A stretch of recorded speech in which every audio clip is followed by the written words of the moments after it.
भगवंत यावा, त्यांनी मला दर्शन द्यावं, ही आशा, ही अभिलाषा, ही आसक्ती केवटाची होती.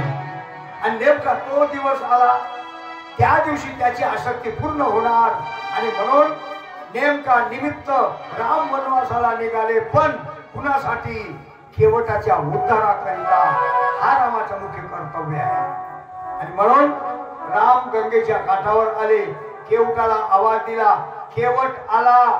आणि राम लक्ष्मण म्हणतो, ए केवटा, ए नावाड्या, अरे आम्हाला या गंगेतून पलीकडे नेऊन दे ना. केवट म्हणतो, तुम्ही आहात कोण? काय नाव तुमचं? कोणाचे मुलं आहात? त्यावेळी राम म्हणतो, मी राजा दशरथाचा मुलगा आहे, माझं नाव आहे राम. ही माझी धर्मपत्नी, तिचं नाव आहे म्हणे जानकी. ही म्हणे मिथिला नगरीच्या राजा जनकाची मुलगी आहे. आणि हा जो आहे म्हणे माझा लहान भाऊ, याचं नाव आहे म्हणे लक्ष्मण. आम्ही तिघेही आता वनवासाला जात आहोत, अरण्यामध्ये जात आहोत.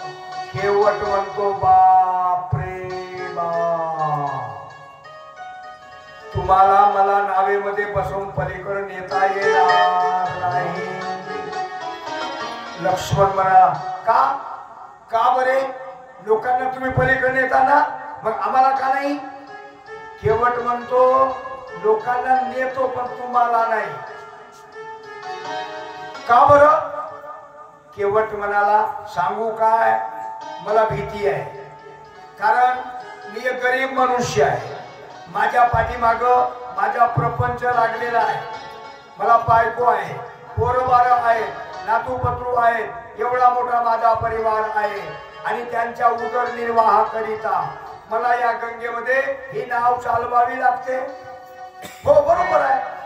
मग सांगा, मी असं ऐकलेलं आहे की या रामाच्या पायाच्या स्पर्शाने एका दगडातून एक बाई निर्माण झाली.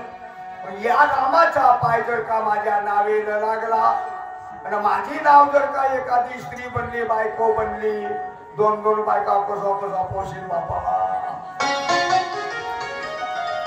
केवट म्हणतो, माझा प्रपंच सर्वनाश होईल ना. म्हणून नाही नाही नाही नाही, आपण तुम्हाला काही नावेमध्ये नेऊ शकत नाही. राम हसू लागले. राम अंतर्ज्ञानी होते. राम म्हणाले, केवटा काळजी करू नको, एवढ्याचे पालन करण्याची जबाबदारी माझी आहे, चिंता करू नको. पण केवट म्हणतो, नाही नाही नाही, पहिल्यांदा मला तुमचे पाय आहेत ना, चरण आहेत ना, ते मला पाहावं लागेल, त्यांना धुवावं लागेल, त्यांना पुसावं लागेल, तेव्हा मग मी नौकेत पाय ठेवू देणार. राम म्हणाला, वा, आम्ही भगवंत तर आहोतच आहोत, आम्ही देव आहोत, पण आमच्या अपेक्षा आमचे भक्त काही कमी. वा वा, ठीक आहे, चला घ्या म्हणे. आणि मग केवटाने रामाला आणि लक्ष्मणाला घेतलं जवळ, रामाचे पाय धुणं सुरू केलं.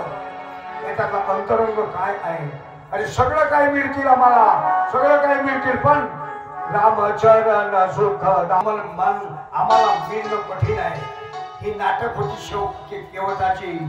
पण पहिल्यांदा मात्र माझ्या रामाचे चरण माझ्या हाताला लागावं, माझ्या रामाचे चरणावरती माझं डोकं व्हावं, हा त्याचा भाव होता केवटाचा. म्हणून रामचरण सुखदाई, त्याच्या चरणाचा जर स्पर्श झाला तर माझ्या परिवारात नव्हे, या तिन्ही लोकांमध्ये मला सौख्य प्राप्त झाल्याशिवाय राहणार नाही. हा भाव, ही आशा केवटाची होती. आणि म्हणून केवटानं मग पाय धुतलं, डोकं ठेवलं, नमस्कार केला. आणि मग रामाला म्हणतात, रामा, आता हे तुझे चरण माझ्या झोपडीला लाव, माझ्या द्वारापर्यंत चल. राम म्हणतो, काका नाही नाही, हा 14 वर्षाच्या नंतर मी जेव्हा परत येईन ना, तेव्हा प्रत्यक्षात तुझ्या झोपडीत येईल, पण आज नाही, आज नाही. कारण आज मी व्रतस्थ आहो, मी व्रतस्थ आहो. आणि म्हणून पूर्वीचे लोक व्रत करायचे, नियम पाळायचे. आजचा व्रत नाही राहिला, नियम नाही राहिला.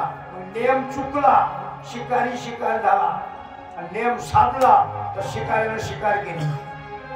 आणि म्हणून पूर्वीचे नियम होते. पूर्वीचे लोक पंढरपूरला गेले, पंढरपूरहून घरी आल्यानंतर घरात जात नव्हते. बरोबर आहे, घरात प्रवेश करत नव्हते. ते गावातल्या मंदिरात राहतील किंवा गावाच्या. मी 14 वर्ष पूर्ण केल्यानंतर जेव्हा परत येईल ना, तेव्हा याच नावेमध्ये बसून तू मला इकडे सोडशील ना, त्या दिवशी तुझ्या झोपडीमध्ये जरूर राहील. जा, आशीर्वाद दिला आणि नावेमध्ये बसवलं आणि नाव म्हणू लागला, तेव्हा नाव निघाली. महाराज प्रमाण